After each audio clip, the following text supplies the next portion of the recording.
I'm so excited that you're joining me again for the 15 Minutes to Quilt Challenge. Hello, welcome back to Quilt in Color. My name is Shalina. Today is the 7th day of the 15 Minutes to Quilt Challenge, and I'm going to be working on my Olympics quilt. I'm going to work on quilting the final black border on this quilt, and because it's black fabric, I don't think you'll be able to see very much. So I thought I'd give you a tour of my studio. As you come into the room from the kitchen, the first thing you see on the wall on to the right is this poster that's framed. Just so you'll know, as you're looking for this tour, this is not a Better Homes and Gardens tour. I'm going to give you a very realistic view of what this room looks like. So if some things make your eyes twitch, I'm sorry about that already. One day I went to my coworker and friend's home, and he had a very beautiful home with a Better Homes and Gardens look. Everything was all nicely laid out and very beautiful. And I was talking to him about some of the things that he had there, and as I was talking to him, I found out that most of the things that he had in the house, in the place, was things that he had found on the street, where the neighborhood that he lived in had a lot of remodeling going on, and a lot of people were leaving perfectly good things outside. And so he had a house that was completely full of wonderful things. This particular poster he gave to me after I had gone to his house. This is another piece that he found in the street. It's 4 o'clock here, but it's really dark already. So let me go ahead and just do this. It says Davis Blue Artwork. It says Major Felton at the top. And he gave me some directions on how to make sure that this little waviness goes away, but I basically didn't follow that. He's really good about scraping things, sanding things, and restaining them, but basically I just left it the way it is, and I think it's fine the way it is. So let's keep going to the right. The next thing you see is my curtains. The curtain is something that I bought when I moved into the house, and I really like the fact that it's very plain cream color. It does have a pattern in it, but it is a plain cream color, and I did that deliberately with the walls and the curtains because that way I can put pretty much anything in the room with all of the different quilts, and I can have a nice rotating collection of quilts when this room was once a family room. Down here you see the cooler, which you normally would see. Sometimes you can see it in the video, and basically it has Zoe's dog food in there and her treats, like she's saying hi. Let's keep moving. Here to the right is a design wall. This design wall is a new addition to this room, and I really love it. I'm sure you've seen it lots of times in my videos. Over here is a curtain that I adapted, I guess, for the door. It still has some pins in it that I still need to finish sewing. One day I put it together for a gathering, and then I never got back around to taking it back down again and sewing it again. Over here is another window.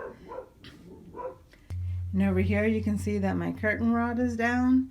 I went to the library to pick up a library books. I had to pick up this book, Quilt Lovely by Jen Kingwell, because this one has a glitter pattern in it, as well as many other beautiful quilts.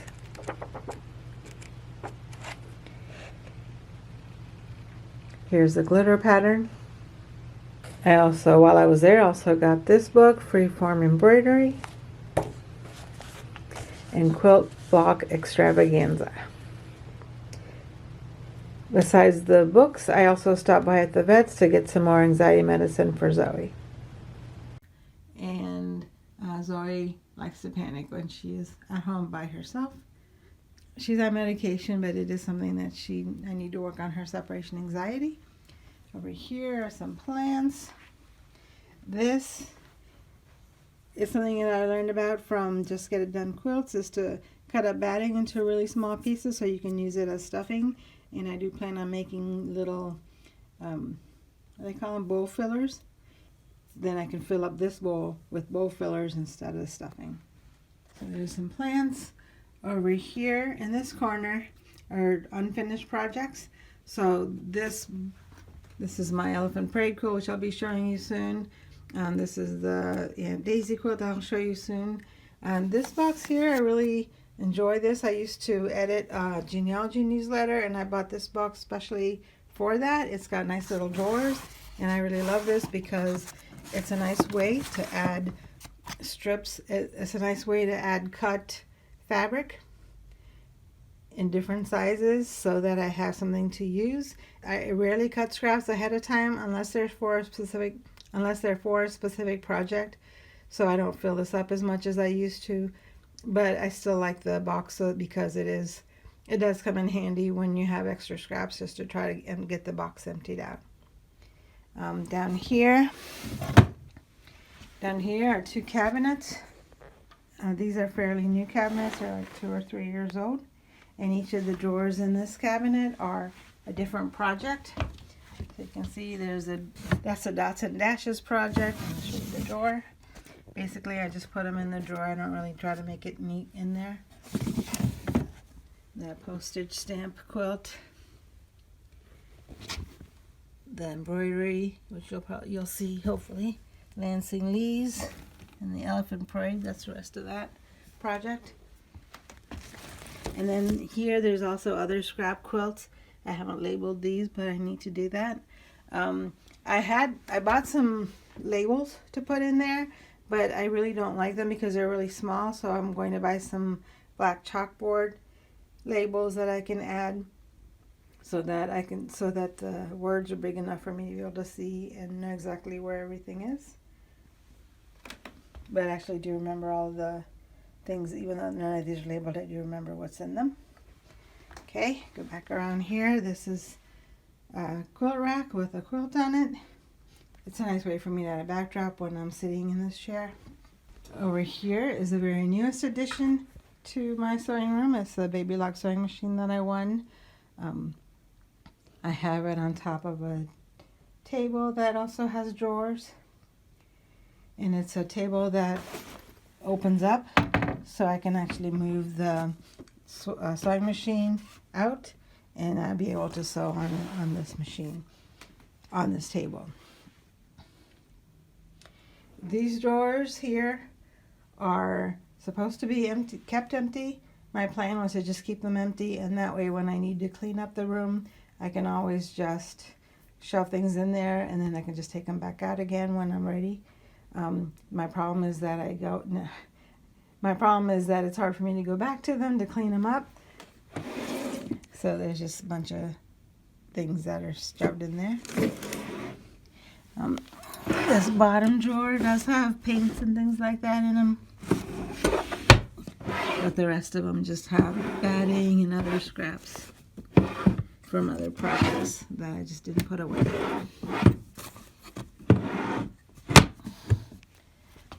That's something that I need to add to my schedule, is that any time that I'm working on a project, when I'm putting things away, that after a party and I'll put things away, I need to bring them back out again and put them where they belong. So from the sewing machine, over here you see the bookshelf. On the first shelf is the library shelf.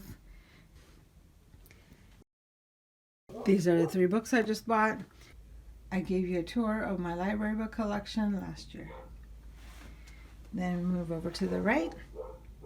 Is this desk here. This desk I got for I think I got the desk for $25 at a thrift store, and I just had to get it right away as soon as I found it. And then on top of that is my sewing machine, my Opal. That's Rana Viking Opal. That's one I've been using for most of my videos. And because it has a sew steady table, which gives it a flat bed, which I love, the cover doesn't stay on very well because it doesn't go all the way down because the table's in the way. And I guess I could move it out and put it back and all that, but to me it's not worth it. I just like to keep it on just to prevent some of the dust from getting on. Just a little bit of protection. And then there's just my supplies over here. This also has drawers with the supplies that I can put supplies in. And then I have this end table, which comes in really handy because it has electrical supply in here. And I can put my tripod on this table so you can see the sewing machine from the side. And then above that is my quilt rack. This is a curtain rod. And I have a quilt that I put on there, and I rotate them about once a month, sometimes less than that. Some people were talking about the flying geese in my last video, and sorry about that. I thought you were talking about this quilt because it uses flying geese in the stars, but that's not what you were talking about. You were talking about this painting that uses flying geese in it. This is a painting that I made in August of 2023 when I just started the channel. I had recorded a video to show these to you, but what happened was something went wrong with the video, and then I just forgot about it eventually as I went on with the more quilting content. This flying geese painting can be turned any direction.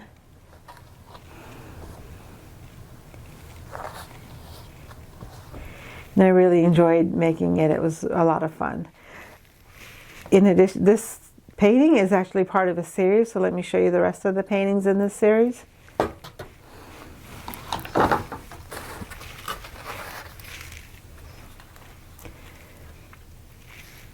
So this painting, apparently this painting can only go one way. It is the first painting that I've done in the series, and it is something that I showed on my channel. It's the second video on this channel. Quilt in Color, it was the first one that I made back in, I think it was really early August of 2023. But this was a lot of fun to make. I was thinking that maybe what I could do with my channel is to sell artwork, but I'm very new to painting, so I wasn't quite sure how much these paintings would be worth and how much people would be willing to pay for them. So let me show you the rest. This one I think is one of my favorite, with the flowers. It's got the patchwork background and the coffee. It's just a nice relaxing scene.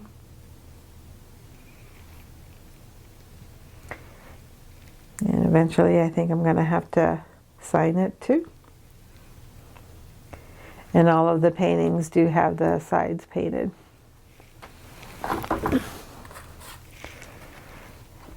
Here's another one. This one actually goes with the colors of a lot of the quilts from the 18-something. With the red, green, and yellow color scheme was pretty common a long time ago, and I really like this quilt. Kind of goes with my applique. I really like this painting. It goes with my applique quilt that has those colors in it. The 1857 quilt, and this one you can also turn around in different ways.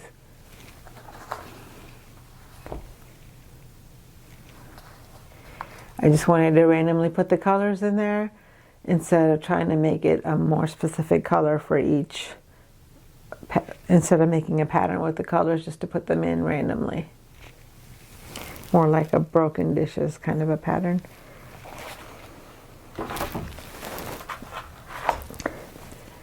This one was inspired by another drawing or painting that I saw. And basically it just has a rail fence patchwork in the background. And then there's a person with the facial expression that I have. It's really not clear what this person is doing in the background, but I guess they have their hands raised and are ready for new and better things to come. And then the last one in this series is this courthouse steps one. And this is a quilt that I've had in mind for a long time. I just haven't come around to making it. And I had a lot of fun making it, at least in painting form.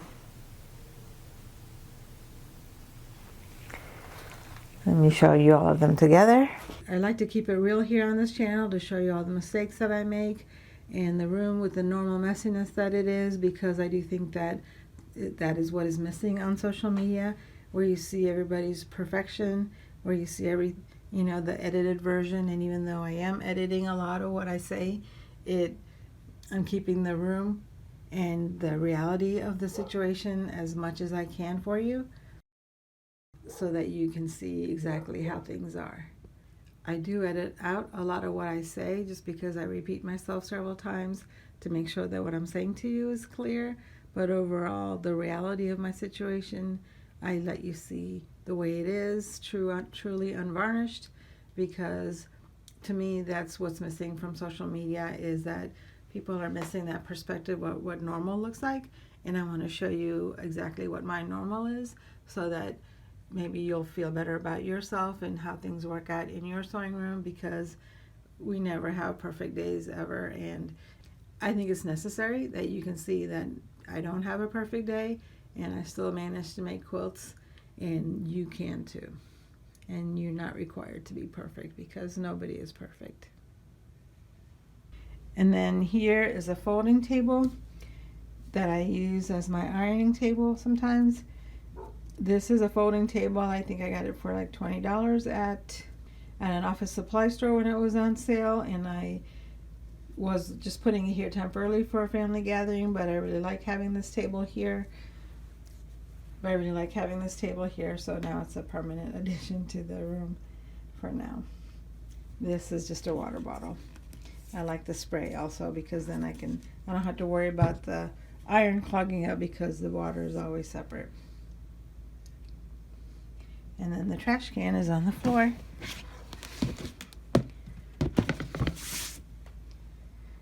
My handy dandy trash can. I really like going into it from time to time to be able to make quilts from the leftovers of my scrap quilts. The center of the room is a dining table, which gets filled up pretty quickly with things that I want to show you. And a lot of the space in the room is taken up by the photography equipment. There's a light there and on this side, and the tripod for the camera. But I was going to clean it first, but then I thought I'd rather show you just the way it is.